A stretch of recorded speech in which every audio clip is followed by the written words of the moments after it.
আসসালামু আলাইকুম ওয়া রাহমাতুল্লাহি ওয়া বারাকাতুহু। সবাইকে অভিনন্দন, স্বাগতম আজকের জন্যে। বাংলাদেশে সদ্য যে নির্বাচন হয়ে গেল, এই নির্বাচনে সবাই স্বতঃস্ফূর্তভাবে ভোট দিয়েছেন এবং আমাদের দেশের আইন শৃঙ্খলা বাহিনী, বাংলাদেশের গর্বের স্থান, গর্বের প্রতিষ্ঠান বাংলাদেশ সেনাবাহিনী যে দক্ষতার সঙ্গে দায়িত্ব পালন করেছেন, আমার জানা মতে বাংলাদেশে নিহত হওয়ার ছাড়া এই প্রথম বাংলাদেশে কোনো নির্বাচন অনুষ্ঠিত হলো, which is a big achievement, অনেক বড় অর্জন বাংলাদেশের জন্য। এবং এটার জন্য বর্তমান যে ইন্টারিম সরকার আছেন, ডক্টর ইউনূসের নেতৃত্বে তাদের সকলকে মোবারকবাদ জানাই, সকলকে ধন্যবাদ জানাই, ইউনূস সাহেবকে ধন্যবাদ জানাই। এবং উনি বরাবরই বলে আসছিলেন যে একটা সুন্দর নির্বাচন উপহার দেবেন। প্রধান নির্বাচন কমিশনার জনাব এম এম নাসিরুদ্দিনও বলে আসছিলেন খুব সুন্দর নির্বাচন উপহার দেবেন। আমি মনে করি ব্যক্তিগতভাবে ওনারা অত্যন্ত সাকসেসফুলি, খুব সুন্দরভাবে, বাগাড়ম্বরতা ছাড়াই, বড় বড় কথাবার্তা বলা ছাড়া ওনারা সুন্দরভাবে নির্বাচনটা উপহার দিতে পেরেছেন।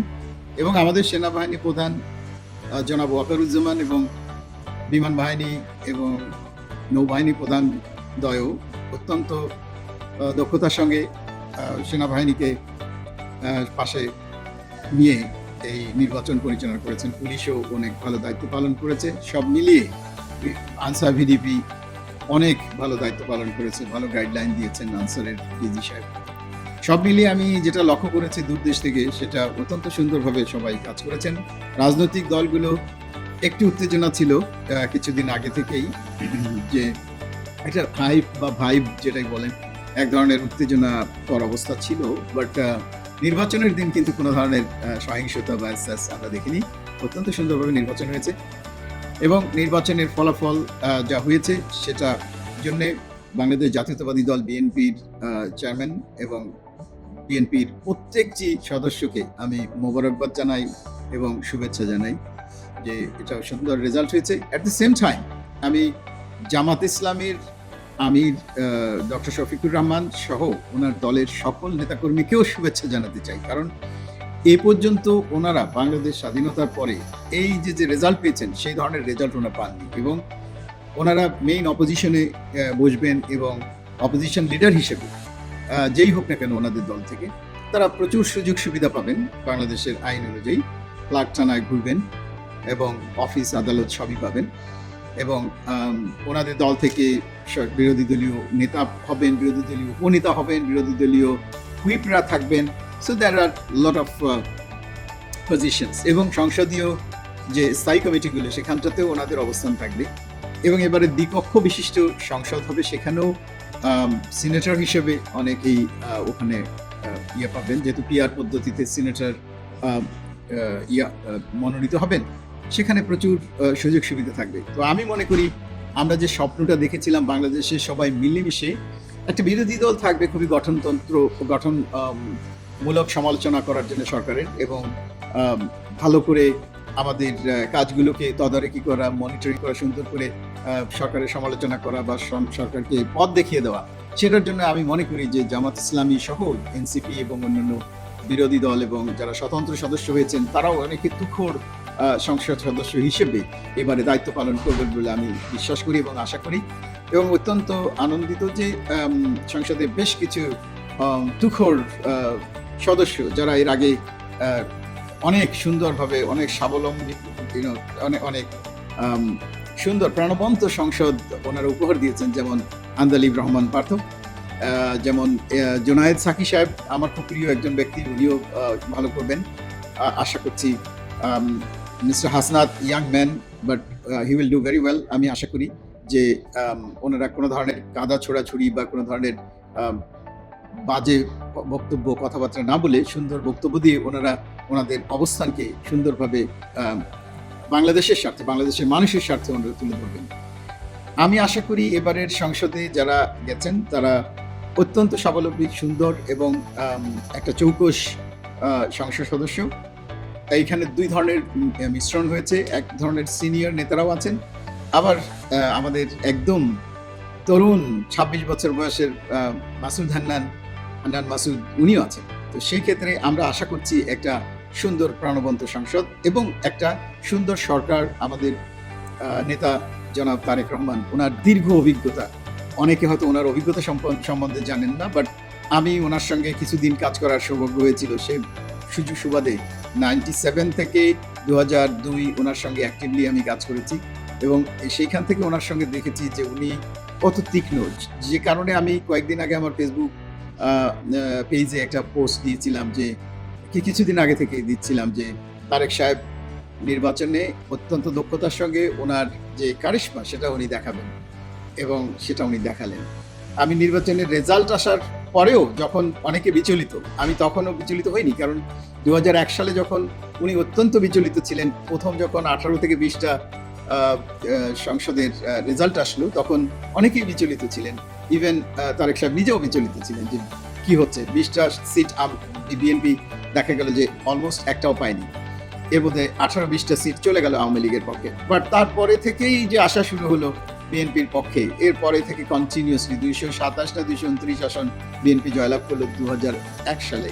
That was something, a result of massive work, massive plan, massive actions, প্রচুর পরিমাণে খাটাখাটনি, প্রচুর পরিমাণে মেধার বিকাশ, সব মেধাকে একত্রিত করে উনি যে প্ল্যান, যে ডিজাইন করেছিলেন, সেটার ফলাফল ছিল এই রেজাল্ট। এবং ইলেকশন কারাটা, ইলেকশনের রাজনীতি আর ওই হলের রাজনীতি, এটা সংসদ নির্বাচন কমপ্লিটলি ভিন্ন জিনিস, এটা মানতে হবে। কারণ জনগণকে কি করে একত্রিত করতে হয়, জনগণের ভোটকে কি করে একত্রিত করতে হয়, জনগণের ভোটকে মোবিলাইজ কিভাবে করতে হয়, জনগণকে কিভাবে এক জায়গায় আনতে হয়, সেটা তারেক সাহেব খুব সুন্দরভাবে জানেন। এবং ওনাদের যত 18 বছরে যে এই পরিবারটা কি ধরনের অত্যাচারের সম্মুখীন হয়েছে সেটা আল্লাহ মালিক জানেন এবং আপনারা দেখেছেন যে ফ্যাসিস্ট যেভাবে এই পরিবারকে সেই 2007 সাল থেকে শুরু করে যেভাবে যে আরে ওনাদেরকে নির্যাতন করেছে, এটা তো আল্লাহর কাছ থেকেই ওনাদের প্রাপ্য। এবং আমরা সারাক্ষণ দোয়া করেছি যে ওনাদের এই অত্যাচার নির্যাতনের এগেনস্টে আল্লাহ ওনাদেরকে যেন দুনিয়াতেই সমস্ত ধরনের সম্মান দিয়ে তারপরে যেন ওনাদেরকে নিয়ে যায়। এবং সে মোতাবেকই আমি মনে করি যে আমাদের নেত্রী বেগম খালেদা জিয়া বাংলাদেশের একমাত্র মুরব্বী ছিলেন, যিনি গণতন্ত্রের জন্যে, যিনি গণতন্ত্র প্রতিষ্ঠার জন্য সকল ধরনের নির্যাতন অত্যাচার, সমস্ত সীমাহীন নির্যাতন অত্যাচার সহ্য করেছেন এবং ওনার জীবনকে বিসর্জন দিয়ে বাংলাদেশের জন্য জীবন বিসর্জন দিলেন। আমি মনে করি যে ওনার প্রতি যে অন্যায় অত্যাচার করা হয়েছে সেটার জন্য ওনার এই অকাল প্রয়াণ আমরা দেখলাম। বাট আমি মনে করি যে বাংলাদেশের মানুষ ওনাকে যে ভালোবাসা, ওনাকে যে শ্রদ্ধা, ওনাকে যে সম্মান দিয়েছেন, এটা অকল্পনীয়, অকল্পনীয়, অকল্পনীয়। সব ধরনের শ্রেণী পেশার মানুষ ওনাকে অত্যন্ত সম্মানের সঙ্গে, সারা বিশ্ব ওনাকে সম্মান করেছে। এটা আমি মনে করি যে বিশাল পাওয়া ওনার। আমরা তো সবাই মরে যাব, কিন্তু এই যে সম্মান নিয়ে উনি মারা গেলেন, সেটা ওনার জন্য বিশাল পাওয়া। তবে আমার কলিজার মধ্যে, আমার হৃদয়ের মধ্যে আঘাত লাগে, কষ্ট লাগে যে এই আজকের যে বিজয়, এটা যদি ম্যাডাম দেখে যেতে পারতেন তাহলে আমাদের জন্য, আমরা একটু ভালো ফিল করতাম, আমাদের জন্য একটু ভালো লাগতো যে ম্যাডাম এটা দেখে গেলেন। এটা দেখে যেতে পারেন, এটার জন্য আমাদের একটু দুঃখ লাগছে। বাট আমি মনে করি তরুণ নেতৃত্ব জনাব তারেক রহমান, এখনও উনি 50-এর কোঠায়, এখনও উনি 60-এর কোঠায় যাননি। ওনার জন্ম 20 নভেম্বর, আমার জন্ম 19 নভেম্বর, এবং অলমোস্ট একই সালে, 1 বছরের পরে আমার। বাট আমি মনে করি যে বাংলাদেশের এই তরুণ নেতৃত্ব এখন সমসাময়িক পৃথিবীর যে ডেভেলপমেন্ট, যে উন্নয়ন চলছে, সেটার জন্যে বাংলাদেশকে সেই উন্নয়নের সোপানে নিয়ে যাওয়ার জন্যে তারেক রহমান সাহেব এবার বলিষ্ঠ নেতৃত্ব দেবেন। এবং ওনার এই যে 17 বছরের বিদেশে এই এক্সাইলে থাকা, এই সময় উনি যে অভিজ্ঞতা, উনি যে দক্ষতা, উনি যে আন্তর্জাতিকভাবে যে আন্তর্জাতিক অঙ্গন থেকে যে অভিজ্ঞতা সংগ্রহ করেছেন, তার কিছু কিছু আমরা দেখতে পেয়েছি ওনার ঢাকায় আগমনের শুরু থেকে। এটা একটা ব্যতিক্রমধর্মী কার্যক্রম উনি পরিচালনা করেছেন এবং উনি সামনের দিকে করবেন। এবং আমি আশা করি উনি ওনার তীক্ষ্ণ বুদ্ধি দিয়ে অত্যন্ত দক্ষতার সঙ্গে একটা ক্যাবিনেট বাংলাদেশকে উপহার দেবেন, যে ক্যাবিনেট বাংলাদেশের এই 20 কোটি মানুষের, আমরা যে হিসাবই করি না কেন বাংলাদেশের লোক সংখ্যা 20 কোটির উপরে, অতএব এই 20 কোটি লোক সংখ্যা, অল্প ছোট একটি দেশ, এখানে আমাদের প্রচুর সম্ভাবনা, but at the same time we have tremendous amount of problems. এবং এই সমস্যার সমাধান করার জন্য, আমাদের ব্যবসা বাণিজ্যকে উন্নত করার জন্য, আমাদের জীবন থেকে, আমাদের সমাজ থেকে যেসব দুর্বিষহ সমস্যা আছে সেই সমস্যাগুলোকে একদিকে সমাধান করা, আর একদিকে তরতর করে আমাদেরকে সুন্দর ভালো কিছু কর্মসূচি নিয়ে সামনের দিকে এগিয়ে যাওয়া, একদিকে সমস্যা সমাধান, আরেকদিকে সামনের দিকে আগানো। এটা উনি করবেন বলে আমি আশা করি, এবং সেটার জন্য এক ধরনের নেতৃত্ব, সেটার জন্য ওনার যে চৌকস টিম, সেই টিমটা অত্যন্ত গুরুত্বপূর্ণ। যে উনি যে টিমটা সিলেক্ট করবেন সেই টিম যাতে কাজ করতে পারে। এখন পুনর্বাসনের সময় নেই, কাউকে পলিটিক্যালি পুনর্বাসন করতে হবে, সেটার জন্য পলিটিক্যালি কাউকে খুশি করতে হবে। আমার মনে হয় তারেক রহমান সাহেব সেটা করার জন্য বাধ্য নন। আমি মনে করি যে দেশের স্বার্থে, মানুষের স্বার্থে, যে মানুষরা ওনাকে ভোট দিয়েছেন সেই মানুষদের স্বার্থে, দেশের সার্বজনীন সবার স্বার্থে উনি একটা চৌকস ক্যাবিনেট উপহার দিবেন। আমাদের সিনিয়র যারা আছেন তাদের প্রতি বিশেষ শ্রদ্ধা রেখে বলছি, সিনিয়রদের এখন আসলে রিটায়ারমেন্টের সময়। আমাদের সব সাবজেক্টেই রিটায়ারমেন্টের একটা এজ আছে, কিন্তু পলিটিক্সে কোনো রিটায়ারমেন্টের এজ নেই। এইখানেও একটা আসলে আমাদের আনঅফিসিয়ালি একটা মনস্তাত্ত্বিকভাবে আমাদেরকে একটা জায়গাতে আসতে হবে যে 70 বছরের পরে আর পলিটিক্স না করা, পলিটিক্স থেকে স্বেচ্ছায় চলে যাওয়া, এবং পরবর্তী জেনারেশনকে দরকার হলে আপনারা পলিটিক্যালি পরীক্ষা, তাদেরকে সুন্দর করে ট্রেন আপ করে, তাদেরকে ভালো করে পলিটিক্সে পাঠদান করে তাদেরকে আপনারা পলিটিক্সে রেখে গেলেন আমাদের পরবর্তী জেনারেশন। যেমন আমি একটার কথা বলতে পারি, যেমন চিটাগংয়ে মীর মোহাম্মদ নাসির উদ্দিন সাহেব, উনি বেঁচে আছেন কিন্তু ভালো সুস্থ আছেন, কিন্তু ওনার ছেলেকে পলিটিক্সে দিয়েছেন, Mir Hilal Uddin. Congratulations, young man, উনি আসছেন পলিটিক্সে, হুইচ ইজ ভেরি গুড। আমাদের আব্দুল্লাহ নোমান ভাই মারা গেছেন, আল্লাহ ওনাকে বেহেশত নসিব করে, একজন খুবই সুন্দর মানুষ ছিলেন। ওনার ছেলে সংসদ সদস্য হয়েছেন, আমি অত্যন্ত খুশি হয়েছি। Congratulations to him. অলসো আমাদের ফজলুর রহমান পটল ভাই, ওনার কন্যা পলিটিক্সে এসছেন এবং পাশ করেছেন, অত্যন্ত খুশি হয়েছি। তো সিমিলারলি আমাদের পলিটিক্সে অনেকেই, আমাদের সব দলেই পলিটিক্সে এই ধরনের ইয়াং জেনারেশনকে আনা এবং আমাদের সিনিয়রদের সসম্মানে সুন্দরভাবে পলিটিক্স থেকে আস্তে আস্তে বিদায় নেওয়া, চলে যাওয়া এবং রেস্ট নেওয়া। ওনাদেরও তো রেস্ট, রিল্যাক্সেশনের দরকার আছে, ওনাদেরও তো কিছু সময় একান্তভাবে কাটানোর দরকার আছে, ওনাদের লাইফ হিস্ট্রি লেখার দরকার আছে, ওনাদের যেই দীর্ঘ অভিজ্ঞতা ওনারা সেগুলো দিতে পারেন, যে কোনো সময় আমাদেরকে সেই উপদেশ ওনারা দিবেন। কিন্তু সেটার জন্য পলিটিক্সে লেগে থাকতে হবে, এবং অসুস্থ উনি হসপিটালে আছেন, আবার পলিটিক্সেও থাকতে হবে সারাক্ষণ। আমি এটার ব্যক্তিগতভাবে এটার বিপক্ষ শক্তি। যেমন আমি 70 বছর যদি বাঁচি, আল্লাহ যদি রহম করে, তাহলে আমি 70-এর পরে একদিনও আমি পলিটিক্সে, কেউ চাইলেও আমি থাকতে চাই না, পলিটিক্স থেকে আমি দূরে থাকতে চাই। আমার নেক্সট জেনারেশন, আমার ছেলে, আমার অন্যরা যদি কেউ পলিটিক্স করতে চায় তাহলে করবে, তাদেরকে আমি সব সাপোর্ট করব, তাদেরকে সাহায্য করব। আমাদের দেশের অনেকগুলো সমস্যা চরম, তার মধ্যে কিছু সমস্যা গত কয়েক বছরে, আমি যেহেতু বিদেশে নির্বাসনে আছি, সেই ক্ষেত্রে আমি কয়েকটা বিষয় আমার কাছে অত্যন্ত দুঃখজনক লেগেছে। একটা হলো, আমরা দেখি প্রায় যে বাংলাদেশের এই যে বিনিয়োগ, বিদেশি বিনিয়োগ, আমাদের ইউনুস স্যারের সঙ্গে আমার সম্পর্ক অত্যন্ত ভালো ছিল, বা আছে এখনো অত্যন্ত ভালো সম্পর্ক, কিন্তু উনি আশিক চৌধুরী সাহেবকে নিয়ে আসলেন বাংলাদেশের বিনিয়োগের জন্য। আসলে বাংলাদেশে না, বিনিয়োগের বিষয়টাই ভিন্ন, কারণ বিনিয়োগের বিষয়টা নিয়ে আমি অনেক দীর্ঘদিন ধরে কাজ করি বিওআইয়ের সঙ্গে, প্রায় আজ 30 বছর অলমোস্ট। বাট আমার অভিজ্ঞতায় বলে, বিনিয়োগ যদি আনতে হয় তাহলে আপনাকে সমসাময়িক হতে হবে, আপনাকে কন্টেম্পোরারি এবং আপনাকে অ্যাডভান্সড হতে হবে। এখন আমি একটি ক্ষুদ্র উদাহরণ দিই। যেমন আমাকে 2007 সালে যারা ক্ষমতায় দখল করলেন আর্মি, ওনারা আমাকে এই বিনিয়োগ বোর্ডের চেয়ারম্যান হওয়ার জন্য অফার করেছিলেন। আমি ওনাদের, আমার বইয়ের মধ্যে লেখা আছে দিন বদলের কথা, যে আমি ওই অফারটাকে এমন কঠিন করে দিয়েছি ওনাদেরকে, ওনারা আর আমাকে নিতে পারেন নাই। কারণ আমি বলেছিলাম যে আমার পক্ষে সরকারি চাকরি করা সম্ভব না, 1 নম্বর, এবং সেক্রেটারি পদমর্যাদায় আমি কোনো চাকরি করব না, 2 নম্বর, আমার এই পোস্ট যদি মন্ত্রী পদমর্যাদা হয় এবং আমি কোনো বেতন ভাতা নেব না, কোনো গাড়ি ঘোড়া ব্যবহার করবো না, আমার অফিস থেকে আমি বিওআই চালাবো, এবং আমি যে ইনভেস্টমেন্ট আনবো সেই ইনভেস্টমেন্টের এগেনস্টে আমাকে কমিশন দেবেন, আমাকে হয় ইকুইটি দেবেন অথবা কমিশন দেবেন। সেই কমিশন থেকেই আমি যা ইনকাম করব সেটাকে আমি ট্রান্সপারেন্টলি সবার সঙ্গে ভাগ করে আমি যাকে ইচ্ছা তাকে দিব, আমার যতটুকু ইচ্ছা ততটুকুন আমি রাখবো।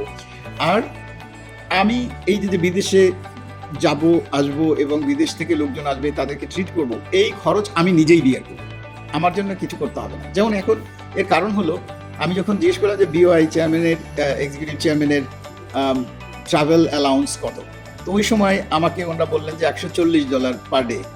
সো আমি বললাম যে $140 দিয়ে তো এটা দিয়ে তো আমি নাস্তাই খেতে পারবো না, ভালো করে একটা খাবারই খেতে পারবো না।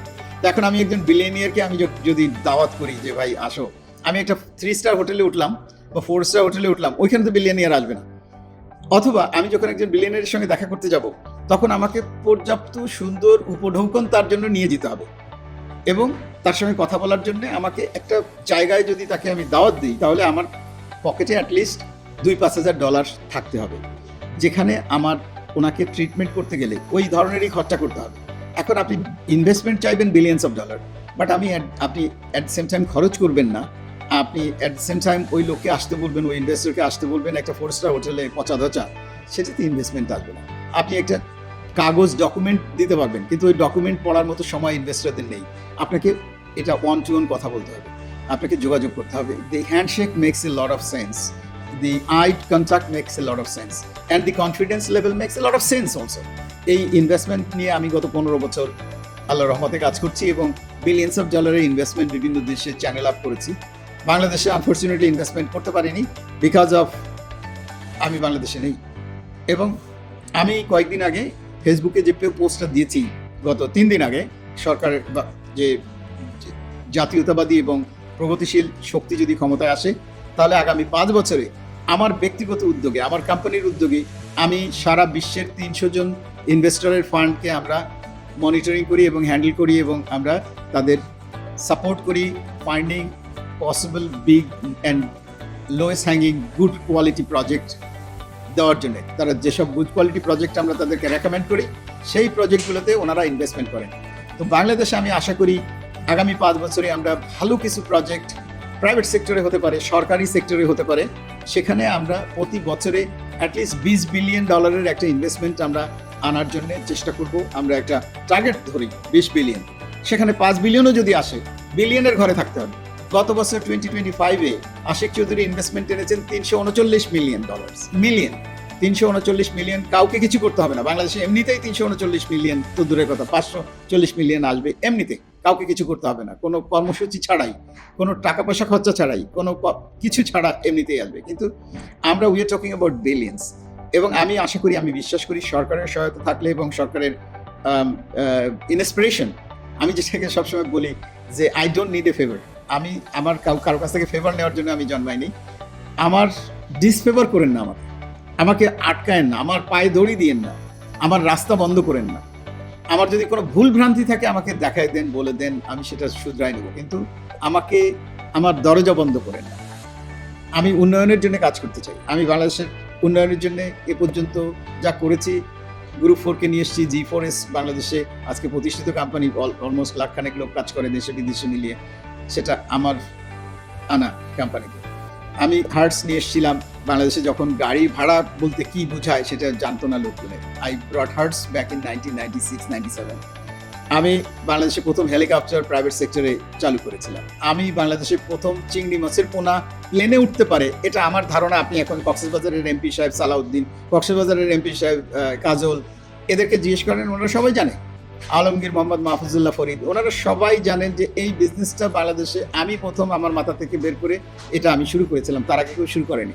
এখন বাংলাদেশের প্রচুর ফরেন এক্সচেঞ্জ আমরা রক্ষা করেছি, কিছুই তো পাইনি, তার এগেনস্টে তো আমাকে কোনোদিন একটা ধন্যবাদ কেউ দেয়নি। বাট আমি আমার মতো করে গেছি, আমার মতো রিস্ক নিয়ে এইগুলো করেছি, but I was very successful. আমি মনে করি আমাদের দেশের যারা বহির্বিশ্বে কাজ করেন, বিদেশে যারা কাজ করেন, এই আমাদের প্রবাসীরা, তাদের যে কোয়ালিটি, এইটা আসলে আমূল পরিবর্তন করা দরকার। আমাদের দেশে যারা এমপ্লয়মেন্ট সার্ভিসে নিয়ে কাজ করেন, যারা সোকল্ড আদম ব্যবসা করেন, তাদের আমি অনুরোধ করব, তাদেরকে আমি অনেকবার অনুরোধ করেছি, এখনও অনুরোধ করব যে আমাদের দেশে সুন্দর সুন্দর ট্রেনিং সেন্টার খুলে, শুধুমাত্র ট্রেনিং না, তার সঙ্গে ওরিয়েন্টেশন দরকার। যে একটা ছেলেকে আপনি বা একটা মেয়েকে কোথাও পাঠাবেন, ওই দেশের কৃষ্টি, কালচার ইত্যাদি ভাষার মিনিমাম একটা দখল দরকার, এবং ইংরেজি ভাষা ইজ এ মাস্ট। যে যেখানেই যাক না কেন, তার জন্য মিনিমাম একটা ইংরেজিতে 2-5 মিনিট কথা বলতে পারে, এরকম একটা দক্ষতা তাকে হাতে দিয়ে তারপরে বিদেশে পাঠানো দরকার। তো এই বিদেশে পাঠানোর জন্য, এদেরকে তৈরি করার জন্য আমাদের ট্রেনিং সেন্টার খোলা দরকার। এই ট্রেনিং সেন্টারের জন্য একটা আমি মনে করি 10 কোটি লোককে যদি আপনি ট্রেনিং দিতে চান, এই মুহূর্তে যদি আপনি বাংলাদেশে জিজ্ঞেস করেন কত লোক বিদেশে যেতে চায়, 10 কোটির উপরে মানুষ পাওয়া যাবে যারা বিদেশে যেতে চায়। বাট তারা যে করবে কি করবে, কি খাবে, কি ইনকাম করবে। কয়েকদিন আগে আমি দেখলাম যে ইউনুস স্যার পর্যন্ত বলছেন যে বাংলাদেশে যারা বিদেশে যায় তারা, এবং ফরেন উপদেষ্টা আমাদের তৌহিদ হোসেন সাহেব বলছেন যে বাংলাদেশ থেকে যারা যায় তারা অত্যন্ত লো ইনকাম করে। কারণটা কি? ইংরেজি বলতে পারে না সেজন্য। Yes, of course. তার সঙ্গে সঙ্গে আমাদের স্কিলসও নাই। আমরা ঝাড়ু দেওয়া, অমুক করা, তমুক করা, কনস্ট্রাকশন লেবার, এইগুলোর জন্য লাফালাফি ছোটাছুটি করি। এইটা আমাদেরকে বন্ধ করতে হবে। এই রাস্তা থেকে আমাদেরকে মনস্তাত্ত্বিকভাবে বেরিয়ে আসতে হবে যারা আদম ব্যবসা করেন তাদের, যে তারা ভ্যালু এডিশন করেন, একটা মানুষকে ট্রেন আপ করেন, একটা মানুষকে তার জীবনের জন্য কিছু দান করেন, তাকে ইংরেজি শেখান, তাকে সুন্দর একটা কাজ শেখান এবং সেই কাজের জন্য তাকে পাঠান। তো এক্ষেত্রে আমি মনে করি, আমি বিদেশে বিভিন্ন দেশের সঙ্গে কাজ করি, আফ্রিকাতে, ইউরোপে, সাউথ ইস্ট এশিয়াতে এবং সাউথ আমেরিকাতে। এই দেশগুলোতে প্রচুর পরিমাণে কৃষকদের চাহিদা আছে। আমি মনে করি বাংলাদেশে কৃষকরা ওয়ান্ডার। বাংলাদেশে কৃষকরা যেভাবে সুন্দরভাবে, পরিপাটিভাবে এবং যে পরিমাণ পরিশ্রম করে একটা ফার্মকে, একটা সুন্দর জায়গাকে, একটা ইঞ্চি জায়গা পেলে সেখানে একটা কাঁচামরিচের গাছ হলেও লাগায় সেখানে কাঁচামরিচ তৈরি করতে পারবে। এই যে কারিগর, এদের প্রচুর ডিমান্ড আছে, কিন্তু কেউ মার্কেটিং করছে না। I want to do the marketing এবং I want to create the opportunity for the agriculturists. আমাদের যারা ফার্মার্স বাইরে আছেন তাদেরকে আমরা বাইরে এক্সপোর্ট করতে চাই, এবং সেটার জন্য কিন্তু এই এলোমেলো বিক্ষিপ্ততার বাইরে যে সুন্দর করে তাদেরকে ট্রেন আপ করে এদেরকে আমরা এক্সপোর্ট মার্কেটের জন্য তৈরি করতে পারি। এইটা একটা পয়েন্ট। 2-3 নম্বরে হলো আগামী 5 বছরের জন্য বাংলাদেশের এনার্জি সেক্টর, আমরা দেখছি যে শিল্প কারখানা চলছে না গ্যাসের অভাবে।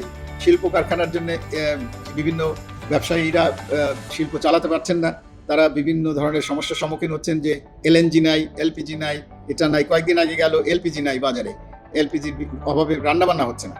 এই যে এনার্জির আমাদের ক্রাইসিস, এটা একটা দীর্ঘমেয়াদী পরিকল্পনা করা দরকার। 50 years অফ এনার্জি সিকিউরিটি আমাদের দরকার, সেভাবে চিন্তা করতে হবে। আমাদের দেশে যারা আছেন তারা এনার্জি কোনো রকম সরকারের সঙ্গে জোগাড়ি করে ওখানে কোনো রকম supply, day to day, week to week, month to month, এটা না করে we go for a long term energy conservation and energy production, energy purchase, energy procurement এবং এনার্জি ডিস্ট্রিবিউশনের যে চ্যানেলগুলো, এগুলোকে লং টার্ম করা দরকার, যেহেতু এটার বাইরে আমরা কিছু করতে পারছি না। সো সেই ক্ষেত্রে LNG, LPG, petroleum, diesel, petrol, octane, jet fuel, এর প্রত্যেকটাই আমাদের দীর্ঘমেয়াদী চিন্তা করে, দীর্ঘমেয়াদী বেসিসে আমাদের এই কখনো যাতে ক্রাইসিসের মধ্যে না পড়তে হয়, সেজন্য G2B একটা লম্বা মেয়াদে এবং কম খরচে কি করে আমরা এনার্জি সিকিউর করতে পারি, সেজন্য আমাদের বিভিন্ন দেশের সঙ্গে যোগাযোগ করা দরকার, এবং আমরা কিছু যোগাযোগে আছি, এবং আমাদের কাছে এই মুহূর্তে বেশ কিছু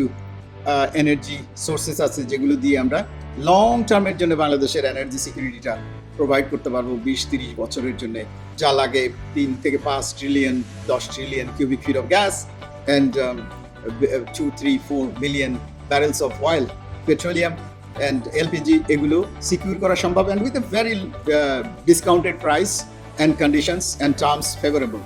এটা আমি মনে করি এটা করা সম্ভব এবং করা দরকার। অ্যান্ড বাংলাদেশের পাসপোর্ট, এটা একটা খুবই গুরুত্বপূর্ণ। এটার ভ্যালু দিনে দিনে একেবারে নিচে নেমে গেছে এবং আমাদেরকে কেউ এখন ভিসা দিতে চায় না। আমার এক বন্ধু সিঙ্গাপুরের, উনি বলতেন জোকস করে যে বাঙালিদের কবরে যেতে গেলেও ভিসা লাগে। সো আমাদের সব দেশে এখন ভিসা লাগছে, এবং ভিসা ফ্রি কয়েকটা দেশ হাতে গোনা 30-32টা আছে, সেখানে গেলেও ভিসা লাগে। সেখানে গেলেও হয়রানি কোনো সীমা নেই, ভিসা না থাকলে উঠতে দেয় না প্লেনে, নানান ধরনের সমস্যা, দিনের পর দিন এটা কমে যাচ্ছে।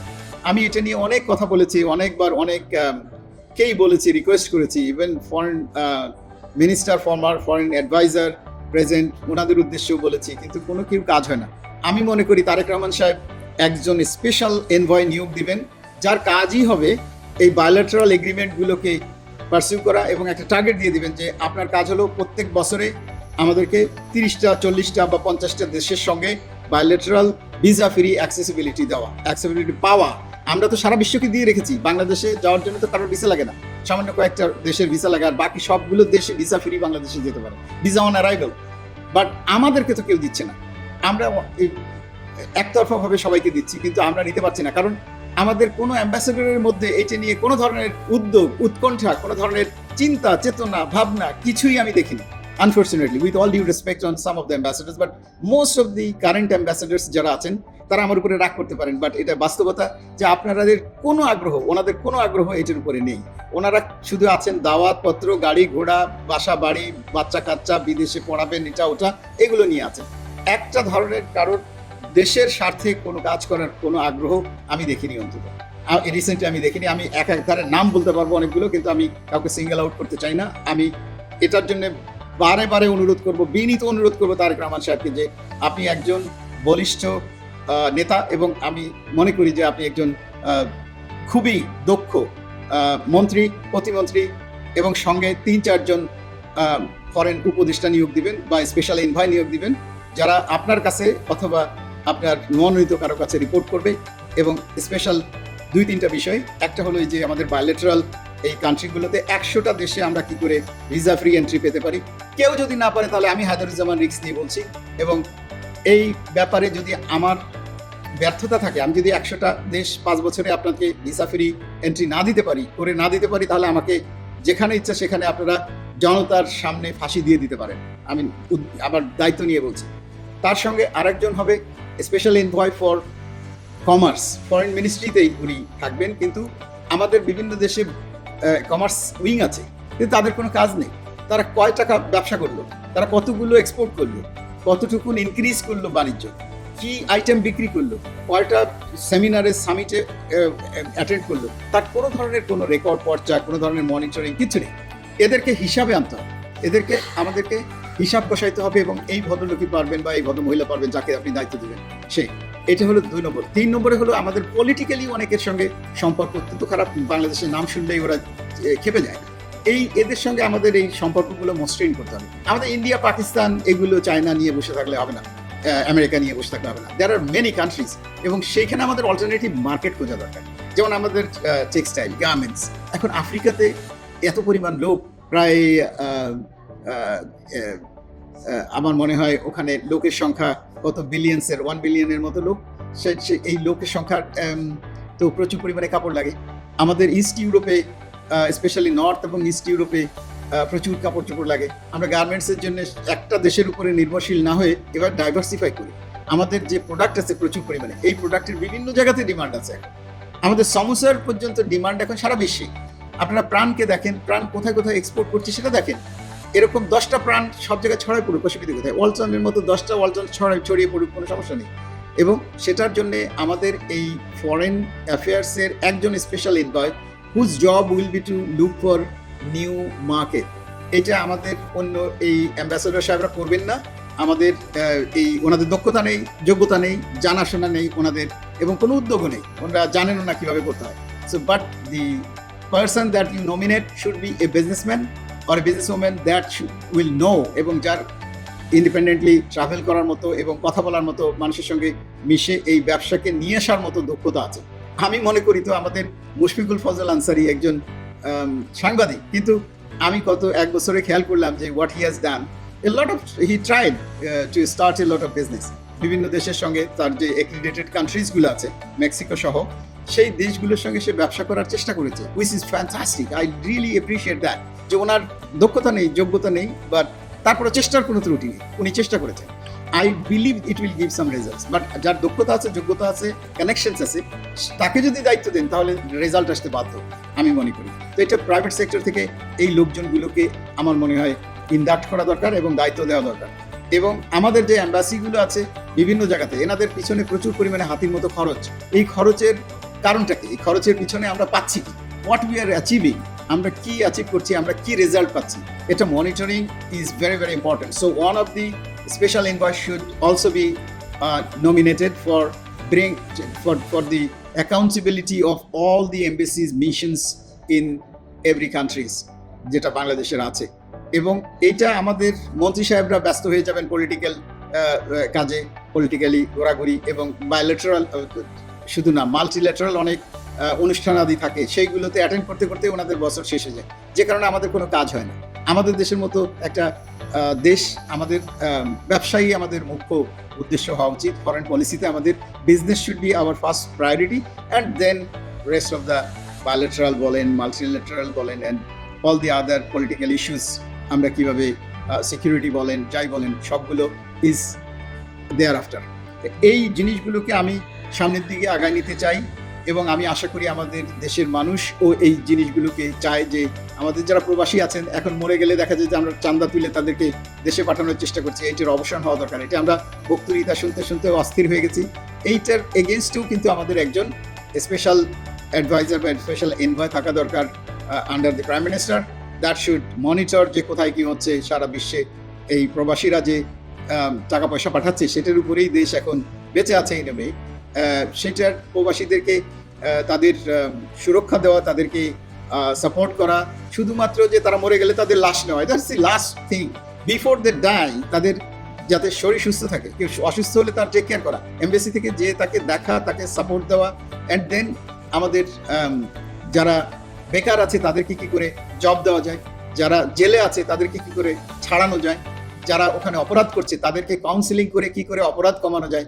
প্রত্যেকে counselling is a must everywhere. প্রত্যেকটা দেশেই কাউন্সিলিং করতে হবে এমবেসিকে এভরি উইকে, যে আপনারা এই কাজগুলো করবেন না, এই কাজগুলো করবেন না, এইটা করবেন না, এইটা করবেন না, এইটা করবেন। তাহলে রাস্তা পার হওয়ার সময় সবুজ বাতি দেখেই অনলি আপনারা রাস্তা পার হবেন। আমাদের বিভিন্ন জায়গাতে গালি খেতে হয়, দেখি রাস্তায় লাল বাতি জ্বলে আছে অথচ বাঙালিরা সমানে লাইন দিয়ে হেঁটে যাচ্ছে, অন্য কোনো জাতি হাঁটছে না। এই জিনিস থেকে আমাদেরকে বেরোতে হবে। পান খেয়ে পিক ফেলতেছে, সিগারেট খেয়ে রাস্তায় ফেলতেছে, আর বিদেশিরা গালিগালাজ করছে। এই যে আমরা যারা বিদেশে আছি বা বিদেশে যাচ্ছি তাদেরকে এই কথাগুলো আগেই বলে দেওয়া দরকার, যে কোন দেশে কোন কৃষ্টি, কোন কালচার। যে ইউরোপে যাবে তার কি ধরনের কৃষ্টি কালচারই, যে মিডল ইস্টে যাবে তার কৃষ্টি কালচার কি ধরনের, জাপানে গেলে কি কৃষ্টি কালচার, তারপরে আপনার মালয়েশিয়াতে গেলে কি কৃষ্টি কালচার, ইন্দোনেশিয়াতে গেলে কি কৃষ্টি কালচার মেনে চলতে হবে। এই জিনিসগুলোকে তাদেরকে অ্যাপ্রোপ্রিয়েটলি বুঝাই দিতে হবে। আগে তো তাদেরকে বলতে হবে ইমপ্লিমেন্ট করার জন্য, না বলে আপনি ট্রেনিং না দিয়ে তাদেরকে দোষারোপ করাও ঠিক না। তো সেই ক্ষেত্রে আমি মনে করি যে আমাদের এই প্রবাসী এবং বৈদেশিক মন্ত্রণালয় এই দু জায়গাতে, অ্যান্ড ফরেন ডাইরেক্ট ইনভেস্টমেন্ট, এই তিনটা জায়গাতে আমার দক্ষতা আছে। আমি এটার জন্য বাংলাদেশে কি পেলাম, কি হলাম, কি হলো সেটা এখন ম্যাটার করে না, কারণ উই আর এইজিং। আমি এখন সামনের দিকে কতদিন বাঁচবো অনলি আল্লাহ পাক জানেন, বাট যতদিন বেঁচে আছি ততদিন সুন্দর করে কিছুদিনের জন্য হলেও দেশের খেদমত করতে চাই, মানুষের খেদমত করতে চাই। বাট সেটার জন্য আমাকে এমপি মন্ত্রী হওয়ার দরকার নাই, আমি আমার মতো করেই কাজ করতে চাই। সেই ক্ষেত্রে আমি কোনো বাধার সম্মুখীন যেন না হই, সেটার জন্য আমি ঐকান্তিকভাবে জনাব তারেক রহমান এবং তার সরকারের সহযোগিতা কামনা করে সবাইকে ধন্যবাদ জানিয়ে আজকের জন্য বিদায় নিচ্ছি। ধন্যবাদ।